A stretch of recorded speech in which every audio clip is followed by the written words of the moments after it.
فسبح باسم ربك العظيم.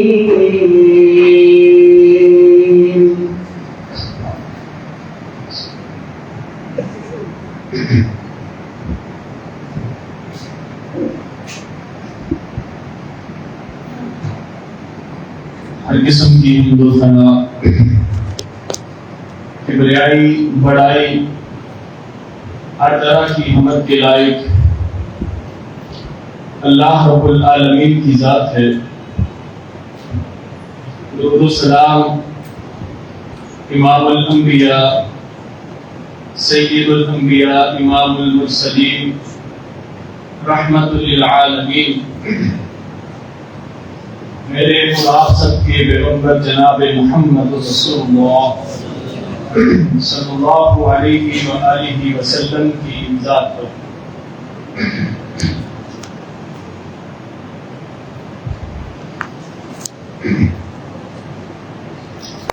میرے محترم معزز مکرم سامعین،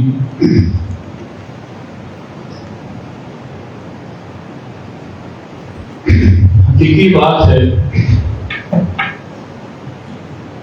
کہ مجھے یہاں آ کر دلی سکون اور راحت محسوس ہوتی ہے.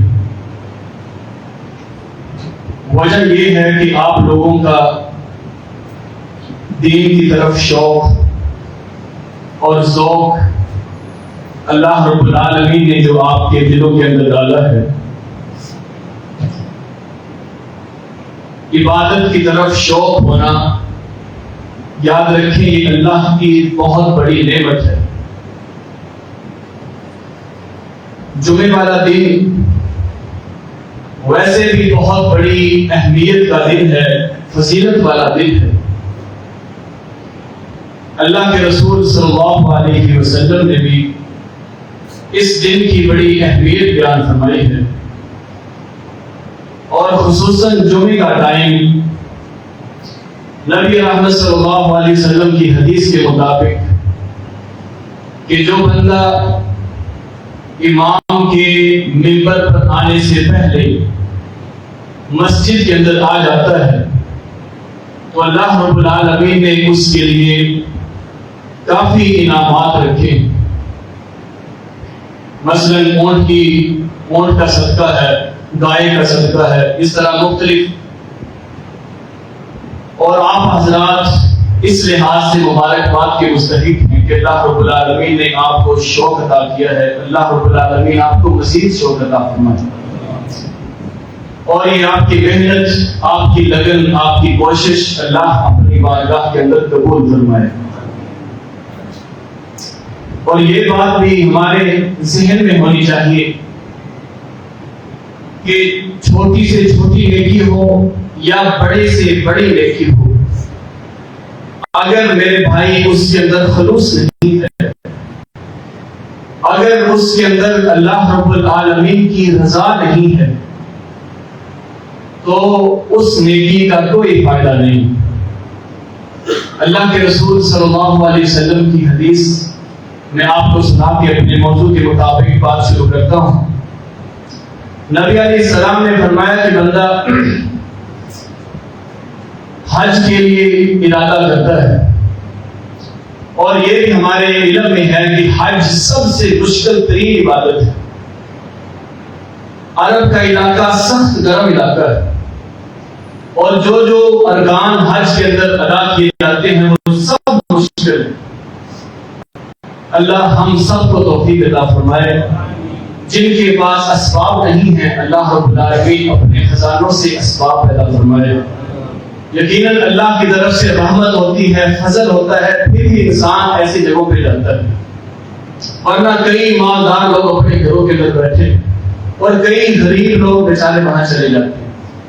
یہ اللہ کی طرف سے انسان کے لیے جب فضیلت والا یا رحمت والا پروانہ جاری ہو جاتا ہے تو اللہ خود ہی بلا لیتے ہیں. تو نبی رحمت صلی اللہ علیہ وسلم نے فرمایا کہ اگر بندہ حج کرتا ہے، حج کے موقع کے اوپر بھی اس کے دل کے اندر ذرا سی بھی یہ چیز رہ گئی کہ لوگ مجھے اس معاملے میں اپریشیٹ کریں گے، یعنی میری حوصلہ افزائی کریں گے، اللہ کے لیے نہیں کیا بلکہ لوگوں کی رضا، لوگوں کی خوشنودی یا لوگوں کو دکھانے کے لیے اس نے کوئی عمل کیا یا حج بھی کر لیا تو اللہ کے رسول صلی اللہ علیہ وسلم کی حدیث کے مطابق اس کو کچھ بھی نہیں ملے گا، ایک ذرہ بھی اس کے نام اعمال میں نیکی کا نہیں ہوگا۔ حالانکہ بندہ 14 سے 15 لاکھ روپے خرچ کرتا ہے حج کے موقع پہ یا حج کی ادائیگی کے لیے، کرنا بھی چاہیے، جس کو اللہ نے دیا ہے اس کو چاہیے کہ ان موقعوں کے اوپر خرچ کرے، لیکن کیا فائدہ کہ وہاں جا کر بھی انسان صرف اس کے دل کے اندر یہ ہو کہ میں واپس جاؤں گا، لوگ مجھے حاجی صاحب کہیں گے، لوگوں کی نظروں کے اندر میں مقام رکھوں گا، محلے میں میرا نام روشن ہوگا، یا جس جگہ میں جاؤں گا لوگ مجھے عزت کی نظر سے دیکھیں گے، عزت کی نام سے پہچانیں گے۔ تو یاد رکھیں، یہاں اگر انسان کے دل کے اندر ایسی صورتحال ہلکی سی بھی پیدا ہو گئی تو خطرہ ہے کہ اللہ رب العالمین اس کا وہ عمل ضائع کر دیں گے۔ اپنے موضوع کی طرف آنا چاہتا ہوں۔ جو آیت کریمہ میں نے آپ کے سامنے تلاوت کی ہیں سورۃ الواقعہ 27ویں پارے کی سورت ہے اور بہت ہی اہمیت کی حامل ہے۔ نبی رحمت صلی اللہ علیہ وسلم کی حدیث ہے، آپ نے فرمایا کہ جن صورتوں نے مجھے بوڑھا کر دیا، جن صورتوں کی دہشت نے یا جن صورتوں کے خوف نے مجھے بوڑھا کیا ہے، ان میں ایک سورہ واقعہ بھی ہے۔ یعنی اس سورت کے اندر اللہ رب العالمین کی وحدانیت بیان ہے، جہنم والوں کا تذکرہ ہے اور جنت والوں کا بھی تذکرہ ہے۔ اللہ نے اس سورت کے اندر جہنم کی کیفیت بیان فرمائی کہ جہنم کیسی ہے، اور پھر جنتیوں کے لوازمات بھی اللہ نے بیان فرما دیے کہ اگر کسی بندے نے دنیا کے اندر رہتے ہوئے جنتیوں والے کام کیے، اللہ نے پھر اس کو جنت کے اندر کیسے کیسے انعامات سے نوازنا ہے، یہ بھی اللہ رب العالمین نے اس سورت کے اندر بیان فرمایا۔ بہرحال میں اپنے موضوع کے مطابق گفتگو شروع کروں گا۔ اعوذ باللہ السمیع العلیم من الشیطان الرجیم، بسم اللہ الرحمن الرحیم۔ افرأیتم ما تحرثون، اللہ رب العالمین فرما رہے ہیں کیا تم نہیں دیکھتے، کیا تمہارا گمان نہیں ہے اس بارے میں، کیا تمہاری سوچ، تمہارا ذہن، تمہاری عقل اس بارے میں کبھی نہیں گئی؟ ما تحرثون، جو تم فصلوں کے اندر بو کے آتے ہو، جو تم فصلوں کے اندر بیج بوتے ہو، اَأَنْتُمْ تَزْرَعُونَهُ أَمْ نَحْنُ الزَّارِعُونَ، فرمایا کیا تم اس فصل کو اگاتے ہو یا ہم اگانے والے ہیں؟ اَأَنْتُمْ تَزْرَعُونَهُ أَمْ نَحْنُ الزَّارِعُونَ لَوْ نَشَاءُ جَعَلْنَاهُ أُجَاجًا حُطَامًا فَظَلْتُمْ تَفَكَّهُونَ، فرمایا کہ اگر ہم چاہیں تو جو تم بو کے آتے ہو، مثلا دانا ہے، کوئی بھی چیز انسان بوتا ہے، فصل ہے گندم کی، چنے کی، یا کوئی بھی چیز ہم لگا لیں، اس کے لیے پہلے زمین کو تیار کرنا پڑتا ہے، پھر ایک مقررہ مدت یا مقررہ ایک وزن کے مطابق اس کے اندر بیج ڈالا جاتا ہے۔ تو اللہ فرما رہے ہیں کہ اگر ہم چاہیں اس بیج کو ریزہ ریزہ کر دیں، اس بیج کے اندر طاقت ہی نہ ڈالیں اگنے کی، کون اگا سکتا ہے تم میں سے؟ لو نشاء جعلناہ حطاما فظلتم تفکہون انا لمغرمون، فرمایا پھر تم کہتے ہو کہ ہمیں محروم کر دیا گیا، انا لمغرمون بل نحن محرومون افرأیتم الماء الذی تشربون، فرمایا کیا تم اس پانی کو دیکھتے ہو جس کو تم پی رہے ہو؟ کتنی بڑی اللہ کی نعمت ہے پانی، الذی تشربون، جس کو تم اپنے حلق کے اندر گزارتے ہو، اپنے پیٹ کے اندر اس کو پیتے ہو۔ اگر تمہیں پانی نہ ملے تمہاری حالت دیکھنے والی ہو جاتی ہے۔ یہ اللہ نے کیسی چیز پیدا کی ہے پانی؟ جون جولائی کا مہینہ ہے، آج دیکھ رہے کہ آدھا گھنٹہ نہیں نکلتا ہمیں پانی پیے بغیر، اور کیا صفت ہوگی ایسے لوگوں کی کہ اللہ رب العالمین نے فرمایا جو روزے دار لوگ ہیں، روزہ کرتے ہیں اللہ کے راستے کے اندر، اللہ کو خوش کرنے کے لیے اور ان کے سامنے ہر چیز پڑی ہوتی ہے، لیکن وہ اپنے حالت سے نیچے نہیں اتارتے۔ وجہ کیا ہے کہ اللہ دیکھ رہا ہے۔ اگر وہ چھپ بھی جائیں، ٹھنڈا میٹھا پانی ان کے سامنے موجود ہو، پھر بھی ہاتھ نہیں جاتے، اس کو پینے کی کوشش نہیں کرتے۔ بچے کو بھی دیکھ رہے، اس کو بھی پتا ہے کہ میں نے روزے کی حالت میں پانی نہیں پینا۔ یہ اللہ نے اس کے نفس کے اندر، اس کی شخصیت کے اندر یہ بات ڈال دی۔ فرمایا افرأیتم الماء الذی تشربون، کیا تم اس پانی کے بارے میں غور کرتے ہو جس کو تم پی رہے ہو؟ اانتم انزلتموہ من المزن ام نحن المنزلون، فرمایا کیا تم اسے بادلوں سے اتارنے والے ہو؟ یہ جو بادل سے بارش برستی ہے اس میں پانی آتا ہے، فرمایا کیا دنیا کے کسی فرد کے اندر ایسی طاقت ہے کہ جو اپنا بادل پیدا کر سکے، اس کے اندر اپنی طرف سے پانی بھر سکے اور پھر جب ضرورت ہو تو پانی برسا سکے؟ فرمایا کوئی بندہ ایسا نہیں کر سکتا۔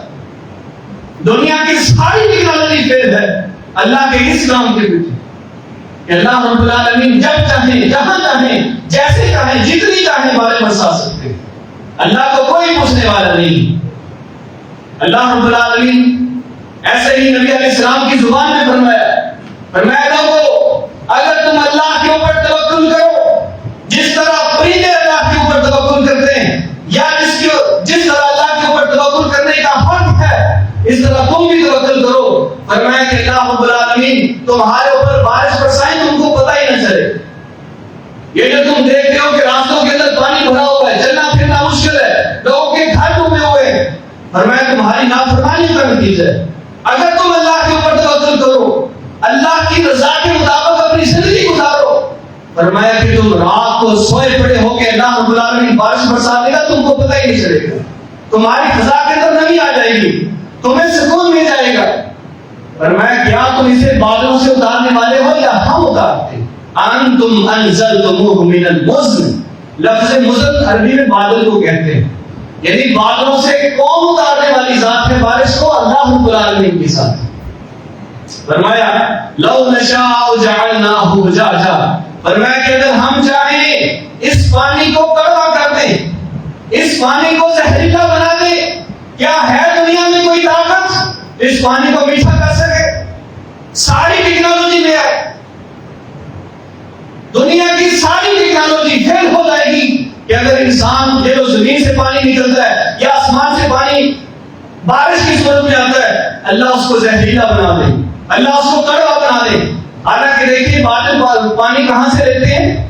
بادل پانی لیتے ہیں سمندر سے، سمندر سے بخارات کی شکل میں، اور جب بارش آتی ہے تو بارش کا پانی کیسا ہوتا ہے؟ میٹھا ہوتا ہے، بہترین پانی ہے، صحت کے لیے مفید ہے، صحت کے لیے لذیذ پانی ہے۔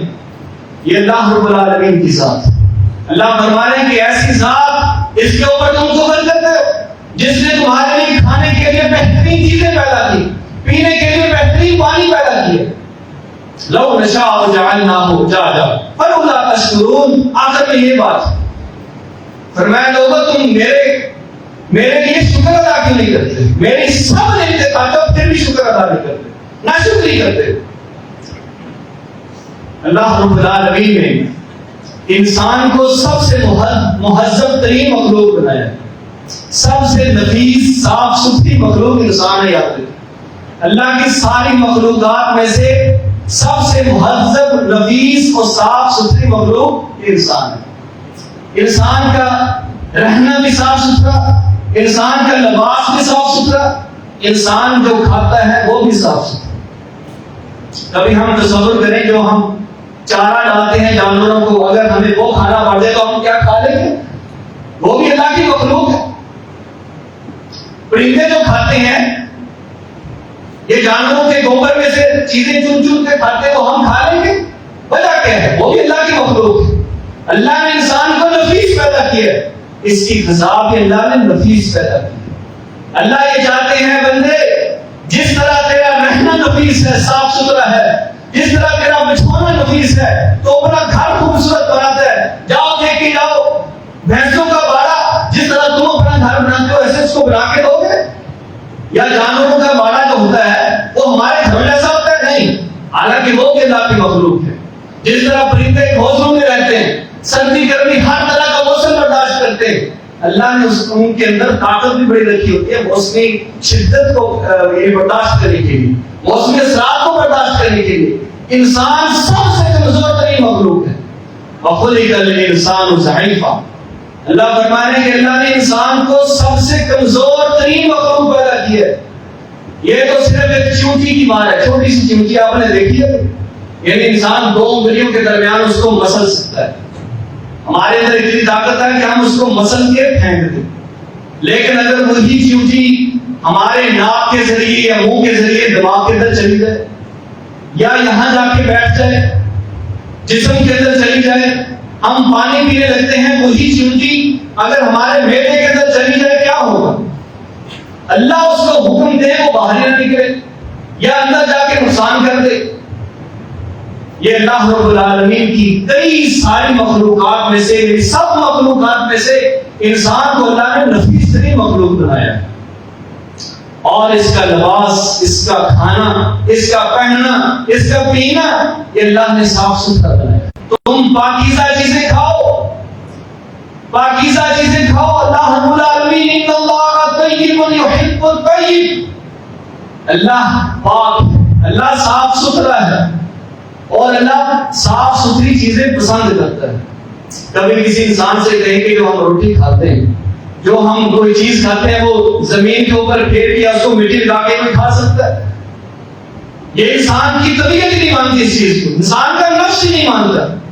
یہ اللہ نے غیر ارادی طور پر اس کے اندر شعور پیدا کیا ہے, انسان کی فطرت کے اندر یہ بات رکھ دی ہے کہ اے بچے یا اے نوجوان, اے بوڑھے, اے عورت, میں نے جو تمہیں غذا دی ہے تمہیں صاف ستھری کر کے کھانی. انسان ایک مہذب طریقے سے غذا کھاتا ہے. آج ہم اس بارے میں سیکھنے کی کوشش کریں گے اور میں آپ کو کچھ بتانے کی کوشش کروں گا کہ جو اللہ رب العالمین نے ہمارے لیے کھانے کو پیدا کیا ہے, پینے کو پیدا کیا ہے, اور نبی رحمت صلی اللہ علیہ وسلم نے اپنے تمام صحابہ کرام کو اس بات کی تلقین فرمائی ہے, کیا وہ چیزیں ہمارے اندر بھی ہیں کہ نہیں؟ کیا وہ چیزیں متروک ہو چکی ہیں یا ہمارے اندر اب بھی موجود ہیں کہ جن چیزوں کو مد نظر رکھتے ہوئے اللہ کے رسول صلی اللہ علیہ وسلم کھانا تناول فرمایا کرتے تھے یا پانی پیتے تھے, اور آج کیا وہ ہمارے اندر بھی ہیں یا وہ چھوڑ چکے ہیں؟ یاد رکھیے بہت اہم چیز ہے اسلام کے اندر کھانے پینے کی آداب جو آج ہر آدمی کو پتا ہونا چاہیے, ہر بچے کو پتا ہونا چاہیے, ہر عورت کو پتا ہونا چاہیے. جو ہم تہذیب, ہم ادب اسلام کے بارے میں سیکھتے ہیں, اسلام ہمیں سکھاتا ہے, اور میرا اور آپ کا فرض بنتا ہے کہ ہم ان آداب کو مد نظر رکھتے ہوئے کھانا کھائیں, ان آداب کو مد نظر رکھتے ہوئے پانی پیے. نبی رحمت صلی اللہ علیہ وسلم کی ساری زندگی سے ہمیں یہ میرے بھائیوں سبق ملتا ہے کہ انسان کی زندگی بڑی قیمتی ہے.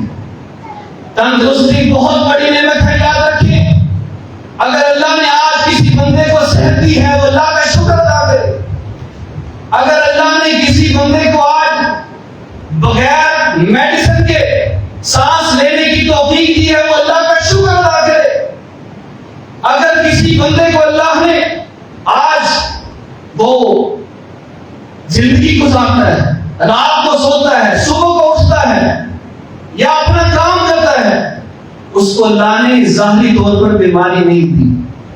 میرے بھائیوں سب سے بڑی نعمت ہے, یاد رکھیں, تندرستی, صحت سب سے بڑی نعمت ہے انسان کے لیے, کیونکہ صحت ہوگی پھر ہم عبادت کر سکیں گے, صحت ہوگی پھر ہم دنیا کی نعمتوں سے لطف اندوز ہوں گے, ورنہ ہم محل بنا لیں لیکن اگر صحت نہیں ہے تو محل کا کیا فائدہ؟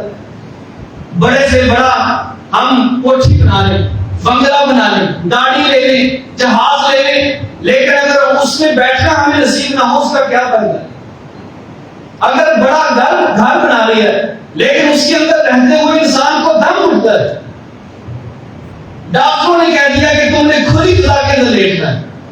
اگر ہمارے دسترخوان کے اوپر بہترین کھانے تو ہم اس کو سجائے بیٹھے, طرح طرح کے مشروبات ہمارے دسترخوان پہ, لیکن نہیں کھا رہے. وجہ کیا ہے؟ ڈاکٹر نے منع کیا کہ تم نے تلی چیز نہیں کھانی, تم نے یہ نہیں کھانا, تم نے وہ نہیں کھانا, یہ نہیں پینا.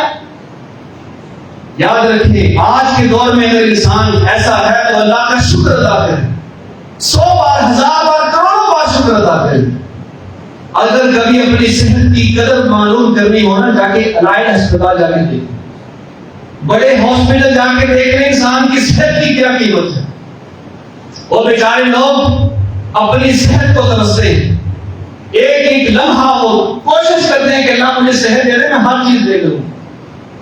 وہ کوشش کرتے ہیں، ترلے مارتے ہیں، التجائیں کرتے ہیں کہ اللہ مجھے صحت عطا کر، اللہ مجھے صحت عطا کر۔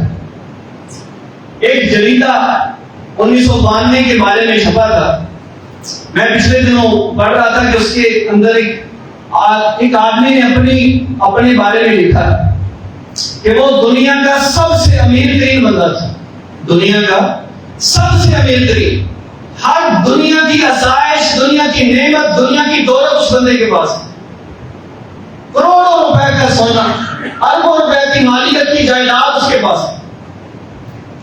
ایک دن ایک ٹیم آئی یا کوئی افراد چند آئے اس کے پاس انٹرویو کے لیے یا مشاہدے کے لیے، اس نے کہا کہ اللہ نے تجھے بڑی نعمتیں دی ہیں، بڑا تیرے پاس مال ہے، بڑا خوش نصیب بندہ ہے تو۔ کہنے لگے تجھے یہ خوش نصیبی نظر آ رہی ہے؟ اللہ کی قسم خوش نصیب بندے تم ہو۔ کہنے لگے کیا مطلب؟ وجہ بتاؤ۔ کہنے لگا کہ میری جو آنکھیں ہیں نا، آنکھیں، یہ جو آنکھوں کے پپوٹے ہیں جس کو ہم اپنی مرضی کے ساتھ بند کر سکتے ہیں، اپنی مرضی کے ساتھ آنکھیں کھول سکتے ہیں،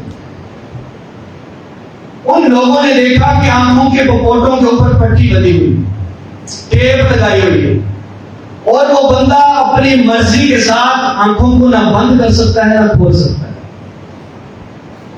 ان سے پوچھا گیا کہ تمہاری سب سے بڑی خواہش کیا ہے زندگی کی؟ وہ کہنے لگا میرے سے دنیا کی ہر چیز لے لی جائے، سارا مال میں فنا کرنے کے لیے تیار ہوں، لیکن مجھے یہ آنکھیں عطا کر دی جائے، مجھے یہ آنکھوں کے جو پپوٹے ہیں یہ دے دے جائے۔ کوئی دنیا کی ایسی ٹیکنالوجی آئے کہ میں اپنی مرضی کے ساتھ آنکھیں بند کر سکوں، اپنی مرضی کے ساتھ آنکھیں کھول سکوں، چاہے دنیا کی جو بھی مجھ سے لینا چاہے مال دولت میں دینے کے لیے تیار ہوں، میری ساری جائیداد دے دیں۔ میرے بھائی کیا فائدہ ہے اس مال دولت کا کہ جو انسان کی ایک پپوٹوں کی ساری، یعنی اس کے اندر ساری ہر چیز چھپی ہوئی ہے۔ انسان اپنی مرضی کے ساتھ آنکھیں بند کر دیں، آنکھیں بند نہیں کر سکتا، آنکھیں کھول نہیں سکتا۔ یہ جو ہم غذا کھاتے ہیں اللہ کی کتنی بڑی نعمت ہے، اگر وہ غذا باہر نہ آئے پھر جو ہم پانی پیتے ہیں وہ پانی باہر ہی نہ آئے پھر دنیا کی ساری نعمتیں ایک طرف ہے، انسان اپنی طرف دیکھ لے، انسان کے جو اللہ نے آزاد دی ہے وہ ایک طرف ہے، ہر چیز اللہ رب العالمین کی قابل فخر، جو بھی چیز اللہ نے انسان کو دی ہے جب انسان سے ضائع ہو جائے یاد رکھو پھر انسان کو قدر ہوتی ہے، پھر انسان کو پتہ چلتا ہے ہائے کتنی بڑی اللہ نے مجھے نعمت دی ہے، لیکن یہ میں نے نعمت کروا دی اپنے ہاتھوں سے۔ والدین اللہ رب العالمین سب کے والدین کو، جن کے والدین حیات ہیں ان کو زندگی عطا فرمائے، جن کے والدین فوت ہو چکے ہیں اللہ ان کو جنت الفردوس کا اعلیٰ مقام عطا فرمائے۔ اور حدیث کے مطابق نبی رحمت صلی اللہ علیہ وسلم نے فرمایا 2 چیزیں ایسی ہیں کہ جن کو دیکھنے سے اللہ ثواب ادا کرتی ہے، جن کی طرف دیکھنا نظر رحمت کے ساتھ، محبت کی نظر کے ساتھ، شفقت کی نظر کے ساتھ، پیار کی نظر سے اللہ رب العالمین اس کو دیکھنے سے ہی انسان کو ثواب عطا کرتے ہیں۔ کیسی خوش نصیب چیز ہے۔ فرمایا کہ پہلی چیز ہے خانہ کعبہ، اس کی طرف انسان محبت کی نظر سے دیکھے، عقیدت کی نظر سے دیکھے، شفاعت کی نظر سے دیکھے، اللہ رب العالمین کے ڈر کی وجہ سے دیکھے، اللہ اس کو صرف دیکھنے سے ہی ثواب عطا کر دے۔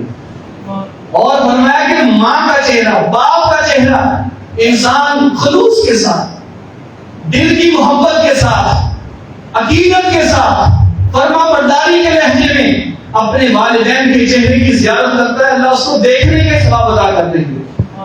میرے بھائی اللہ رب العالمین تو ہمیں چھوٹی چھوٹی باتوں کے اوپر ثواب عطا کرتا ہے، اور ہم انسان ہیں کہ ہمارے پاس ہر طرح کی نعمت ہے، اور کہتے ہیں کہ جب والدین زندگی میں ہونا زندہ ہو تو ان کی قدر کا پتہ نہیں چلتا، جب وہ دنیا سے چلے جائیں پھر انسان کو پتہ چلتا ہے کہ میں تو یتیم آج ہوا ہوں. پھر پتہ چلتا ہے کہ جب اگر گھر کے اندر ایک درخت ہو، آپ سب جانتے ہیں کہ ایک محلے کے اندر، ایک سوسائٹی کے اندر یا گھر کے اندر بڑا بہترین سایہ دار یا پھلدار درخت ہو، اگر اس کو کاٹ دیا جائے تو کتنے سال یا کتنے دن اس کی کمی محسوس ہوتی ہے، بالکل جگہ خالی لگتی ہے. اسی طرح وہ گھر ہے جس کے اندر ماں تھی لیکن ماں چلی گئی، جس کے اندر باپ تھا لیکن باپ چلا گیا. یہ ایسے گھر ہوتے ہیں کہ جہاں دعاؤں کا سلسلہ رک جاتا ہے. یہ بھی اللہ رب العالمین کی طرف سے یاد رکھیں، بہت بڑی نعمت ہے میرے لیے، آپ کے لیے، جن کے والدین حیات ہیں ان کے لیے اللہ رب العالمین نے یہ چیزیں پیدا کی.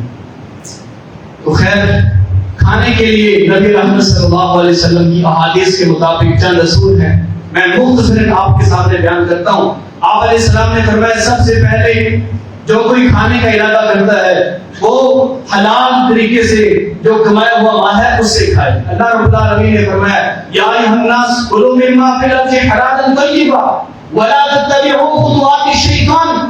اے لوگو، تم اپنے پیٹ کے اندر وہ چیز اتارو، اپنے پیٹ کے اندر اپنے بیٹوں کے، اپنے بیٹیوں کے، اپنے اولاد کے، اپنے والدین کے، اپنے بیوی کے، جو تم حلال طریقے سے کماتے ہو، جو تمہیں مکمل یقین ہے کہ جو مال میں نے کمایا ہے، جو اناج میرے گھر کے اندر، یہ جو سالن وغیرہ سبزی وغیرہ میں نے پکائی ہے، یہ حلال طریقے سے آئی ہے، یہ کسی کو دغا فریب یا دھوکہ فراڈ نہیں کیا میں نے، یا دو نمبری کر کے مال نہیں کمایا، یہ اس وجہ سے میرے گھر کے اندر آئی ہے. یاد رکھیں ایسی جو چیز ہے وہ کھان بھرے پڑے ہیں کھانوں سے، ہمارے کھانوں کے اندر اناج بھرا پڑا ہے، لیکن اللہ سے دعا کیا کریں. جو ذمہ دار حضرات ہیں وہ بھی، جو ذمہ دار حضرات نہیں ہیں اپنے گھروں کے اندر اناج رکھتے ہیں وہ بھی دعا کیا کریں.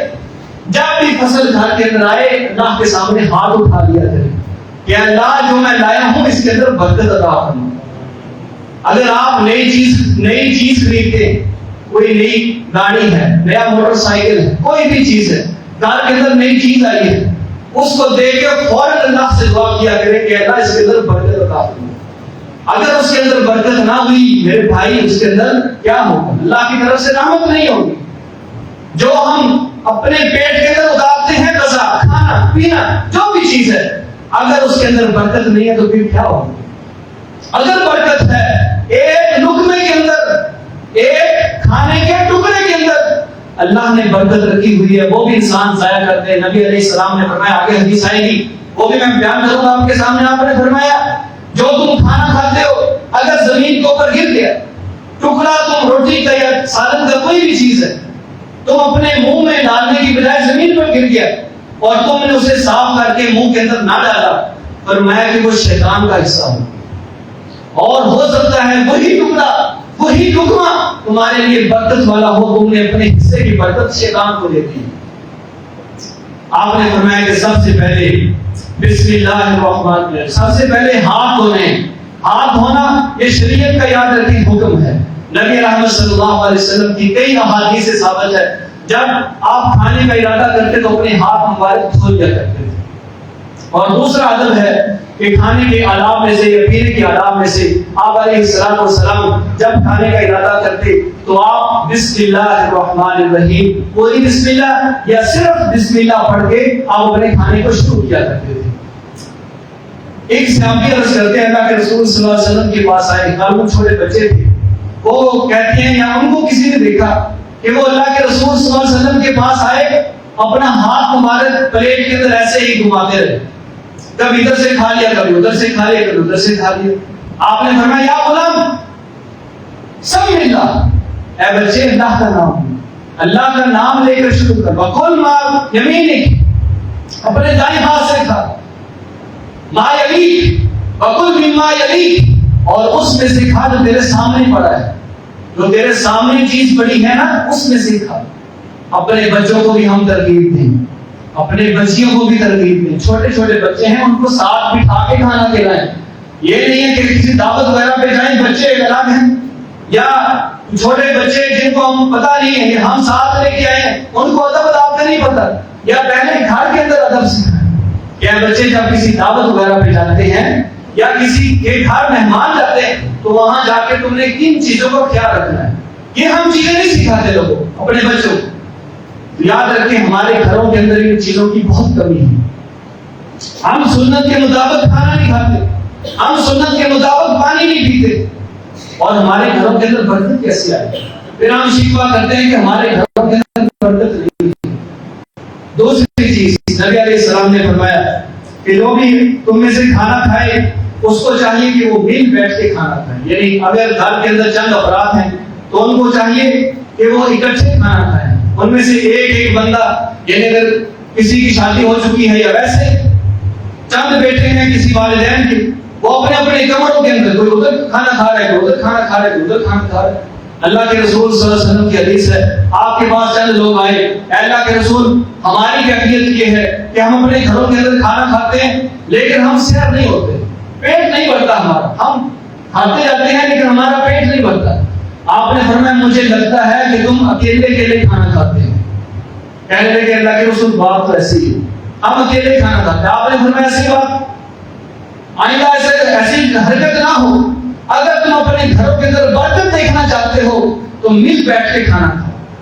کتنا خوش نصیب دسترخوان ہے جس کے اندر انسان کے والدین بھی موجود ہیں, بہنوں بھائی بھی موجود ہیں, اور ہم اکیلے اکیلے بیٹھ کے کھانا کھانے کو ترجیح دیتے ہیں کہ نہ بھائی میں اکیلے بیٹھے کھانا کھاؤں گا, میرے بچے اکیلے بیٹھے, میری بیوی اکیلے بیٹھی ہے. یہ بات نہیں ہونی چاہیے. اگر ہم اکٹھے بیٹھ کے کھانا کھائیں, یاد رکھو ہمارے گھر کے اندر بھی برکت ہوگی, ہمارے دسترخوان میں بھی برکت ہوگی, ہمارے دسترخوان میں بھی, ہمارے گھروں کے اندر, ہمارے رشتوں کے اندر بھی اللہ برکت عطا فرمائے گا. اور تیسرا جو ادب ہے, اللہ کے رسول صلی اللہ علیہ وسلم نے فرمایا کہ جو برکت کا سبب ہے وہ 3 انگلیوں سے نبی علیہ السلام کھانا کھایا کرتے تھے. عموماً 3 انگلیوں, جب گھٹا ہے شاید کی انگلی اس سے آگے 3 انگلیوں سے عام طور پر کھانا کھایا کرتے تھے. اس کا مطلب یہ نہیں ہے کہ جو 4 انگلیوں سے یا 5 انگلیوں سے کھانا کھاتا ہے وہ گنہگار ہوگا, یہ بات نہیں. یہ اللہ کے رسول کا معمول تھا کہ عموماً 3 انگلیوں کے ساتھ وہ کھانا تناول فرمایا کرتے تھے. جو کوئی انسان پابندی کرنا یعنی پسند کرتا ہے, اس کو اچھا لگتا ہے یا پابندی کر سکتا ہے, تو ضرور کرنی چاہیے. اور اس کے آگے فرمایا کہ جب کھانا کھا لیا کرتے تھے تو نبی علیہ السلام انگلیوں کو چاٹ لیا کرتے تھے. یہ بھی ہمارے اندر سنت چھوڑی جا چکی ہے. نت نئے صابن ہمارے یعنی واش روم کے اندر موجود ہیں. ہم کہتے ہیں کہ جو ہمارے انگلیوں کے اندر لگا ہوا ہے ہم فوراً اس کو صاف کر لیں گے, رومال کے ساتھ, کپڑے کے ساتھ یا صابن کے ساتھ دھو لیں اس کو. نہیں, اللہ کے رسول صلی اللہ علیہ وسلم کا معمول تھا کہ جو کھانا وغیرہ یا سالن وغیرہ اللہ کے رسول کی انگلیوں کو لگا ہوتا تھا, آپ علیہ السلام اس کو چاٹ لیا کرتے تھے یا چٹوا لیا کرتے تھے. بچوں کو حکم دیتے یا اپنی بیوی سے کہتے کہ اس کو چاٹ دو. تو کتنا خوش نصیب کھانا ہے اللہ کے رسول کی انگلیوں کو لگا ہوا جو کسی کے پیٹ کے اندر جاتا ہے. تو یہ بھی اللہ کے رسول صلی اللہ علیہ وسلم کی مبارک سنت ہے. اس کے آگے فرمایا کہ جو غذا نیچے گری ہوئی, میں پہلے بتا چکا ہوں کہ نیچے گرا ہوا کوئی بھی غذا کا ٹکڑا, ایک حدیث کے اندر آیا کہ نبی علیہ السلام نے دیکھا حضرت عائشہ رضی اللہ عنہا کو, انہوں نے اچانک ان کے ہاتھ سے نا ایک روٹی کا ٹکڑا گر گیا. آپ نے فرمایا مخزن یا عائشہ اس کو اٹھا لے, اللہ کی قسم اگر یہ ٹکڑے کسی گھر سے گھس جائیں تو وہاں واپس نہیں آیا کرتے. یعنی اگر یہ غذا کسی گھر سے چلی جائے, اناج کسی گھر سے گھس گئے تو وہاں واپس نہیں آیا کرتا.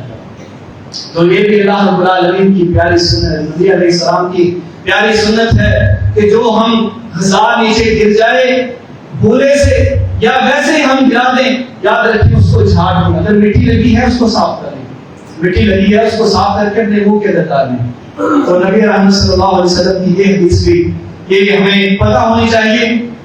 اور 8واں جو اصول, 7واں اصول ہے, نبی رحمت صلی اللہ علیہ وسلم نے کبھی بھی پیٹ بھر کے کھانا نہیں کھایا. کبھی بھی پیٹ بھر کے نبی علیہ السلام نے کھانا تناول نہیں فرمایا, کیونکہ آپ نے فرمایا جو انسان پیٹ بھر کے کھانا کھاتا ہے اس کی عقل آخرکار فاسد ہو جاتی ہے, اس کی عقل فاسد ہو جاتی ہے. اور نبی علیہ السلام کا کیا معمول تھا, سیدہ عائشہ بیان کرتی ہیں کہ آقا علیہ السلام نے جتنی بھی زندگی گزاری 3 دن کبھی ایسے نہیں گزرے کہ اللہ کے رسول صلی اللہ علیہ وسلم کے گھر میں مسلسل ہانڈی پکی ہو, مسلسل کھانا پکا ہو. کبھی بھی 3 دن ایسے نہیں گزرے. اگر ایک ٹائم کھانے کو ہے، آپ نے فرمایا عائشہ کھانے کے لیے کچھ ہے؟ فرمایا ہے، فرمایا لے آؤ میں کھا لوں. اگر نہیں ہے فرمایا اللہ کے رسول آج کھانے کے لیے کچھ نہیں ہے، فرمایا کوئی بات نہیں، آج میں نے روزہ رکھ لی. آج ہمارے پاس ہر چیز ہے میرے بھائی کھانے کے لیے، لیکن شکر نہیں، ہر چیز ہمارے پاس ہے. جا کے ہم اپنی فریج کا جائزہ لے لیں، کبھی اپنے دسترخوان کا جائزہ لے لیں، کبھی اپنے اناج کا جائزہ لے لیں، کیا کچھ اس میں پڑا ہے. لیکن ہماری زبانوں پہ کبھی شوگر کے الفاظ آئے کہ اللہ کے رسول صلی اللہ علیہ وسلم نے کبھی 3 دن پیٹ بھر کے کھانا نہیں کھایا. اور کئی جنگوں کے موقع پر، کئی غزوات کے موقع پہ اللہ کے رسول صلی اللہ علیہ وسلم کے پاس صحابہ آتے تھے، اللہ کے رسول بڑی بھوک لگی ہے، حالت خراب ہے. آپ نے فرمایا کیا ہوا ہے؟ انہوں نے اپنا پیٹ مبارک سے کپڑا اٹھایا تو ایک صحابی کہتے ہیں کہ میں نے دکھایا اللہ کے رسول ایک پتھر بندھا ہوا ہے، ایک پتھر دیکھ لیں، میں نے اپنے پیٹ کے اوپر ایک پتھر باندھا ہوا ہے بھوک کی وجہ سے. تو نبی علیہ السلام نے فرمایا اتنی جلدی گھبرا کے؟ آپ نے اپنا پیٹ مبارک سے کپڑا اٹھایا، فرمایا دیکھو میرے پیٹ پہ 2 پتھر بندھے ہوئے ہیں. جو کیسی شخصیت تھی، وہ کیسی ذات تھی کہ جنہوں نے ہر قسم کی صورت ہونے کے باوجود استعمال نہیں کی. حالانکہ آپ علیہ السلام کو اللہ نے اختیار دیا تھا. جبرائیل امین آتے ہیں، اللہ کے رسول آپ کو اللہ نے اختیار دے دیا، صرف اپنی زبان مبارک سے دعا والے الفاظ اٹھائیں، دعا والے الفاظ ادا کریں. اللہ کے رسول اللہ نے آج مجھے اختیار دے کے بھیجا ہے، آپ صرف دعا فرمائیں، میں 2 پہاڑوں کے درمیانی جو جگہ ہے وادی ہے، اس کو آپ کے لیے سونے کا وادی، آپ کے لیے ہر چیز پیدا کر دوں. نبی علیہ السلام اگر ہم ہوتے ہم کہتے یہ بھائی یہ مال تھوڑا ہے، ایک وادی نہیں ہمارے لیے 100 وادی ہونی چاہیے. آپ نے فرمایا دوسری حدیث میں فرمایا کہ ابن آدم کا پیٹ کبھی نہیں بھرتا. جو ابن آدم ہے اس کی جیب ہے، پیٹ ہے، یا اس کا کوئی بھی چیز ہم جس میں مال رکھتے ہیں وہ نہیں بھرتا. اس کو ایک سونے کی وادی دے دے وہ کہتا ہے تھوڑی ہے، ایک سونے کا پہاڑ دے دے وہ کہتا ہے تھوڑا ہے، دوسرا دے دے وہ بھی تھوڑا ہے، تیسرا دے دے وہ بھی تھوڑا ہے. اور میں اس کے پیٹ کو صرف قبر کی مٹی بھر سکتی ہے، اس کے علاوہ کوئی چیز نہیں بھرے. کیا ہوگا؟ آخر ہم مر جائیں گے، پھر مال کہاں جائے گا؟ ساری زندگی ہم گزار دیتے ہیں، مال آ جائے جہاں سے بھی آ جائے، چاہے حلال طریقہ ہے چاہے حرام طریقہ ہے، کسی بھی ذریعے سے میرے پاس مال آ جائے، میرا بینک بیلنس زیادہ ہو جائے.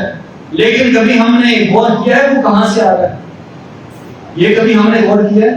ایک صحابی انہوں نے ساری رات محنت کی، اپنے ہاتھ مبارک سے کنویں سے پانی نکالا، رسی کے پھرنے سے ہاتھ مبارک پہ چھالے پڑ جاتے ہیں.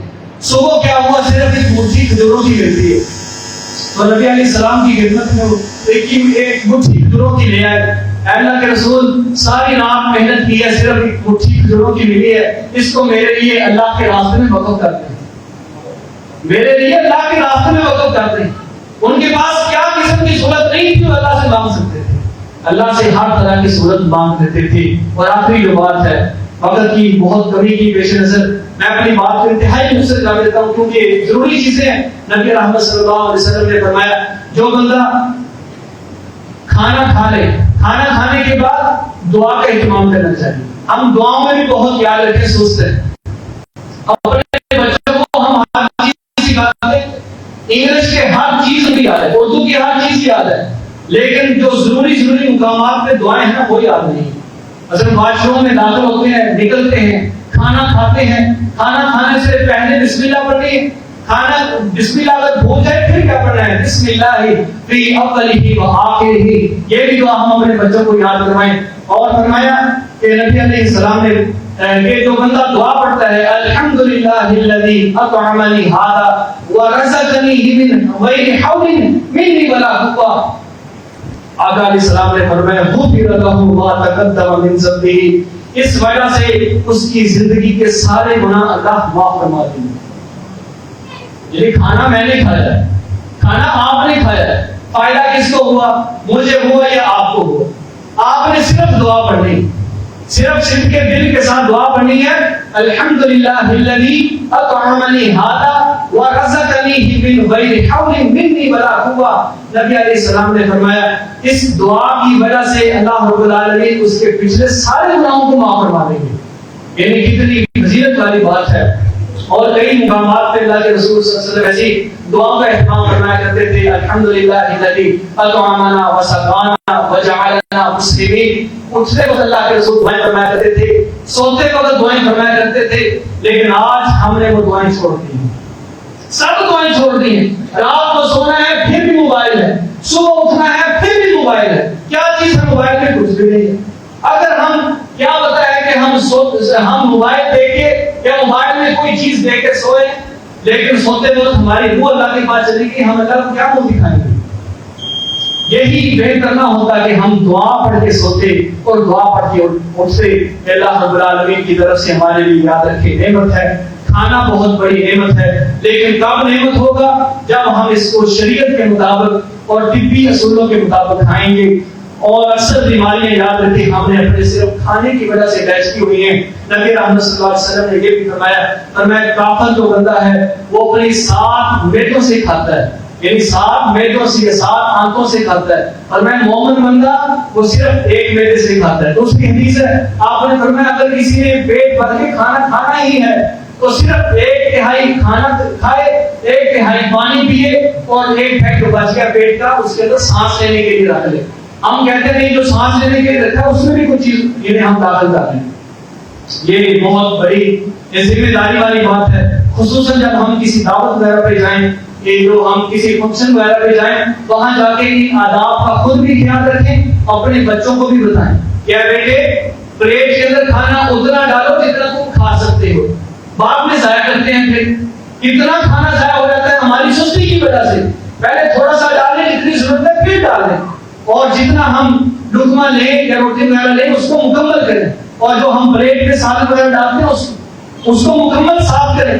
یہ نہیں ہے کہ ادھورا سالن چھوڑ کے اس کو ہم ویسے آ جائیں اور وہ کھانا پھر نالیوں کی یا گندگی کی نظر بنتا ہے۔ یاد رکھیں ان چیزوں کا ہم سے حساب ہوگا۔ جو ہم کھانا ضائع کرتے ہیں، فضول ضائع کرتے ہیں، بلا وجہ ضائع کرتے ہیں، ان سب کا میرے اور آپ سے حساب ہوگا۔ اللہ رب العالمین سے دعا ہے کہ اللہ رب العالمین ہر اچھی بات سن کے مجھے اور آپ سب کو اس کے اوپر عمل کرنے کی توفیق عطا فرمائے، اور شریعت کے مطابق ہمیں زندگی گزارنے کی توفیق عطا فرمائے۔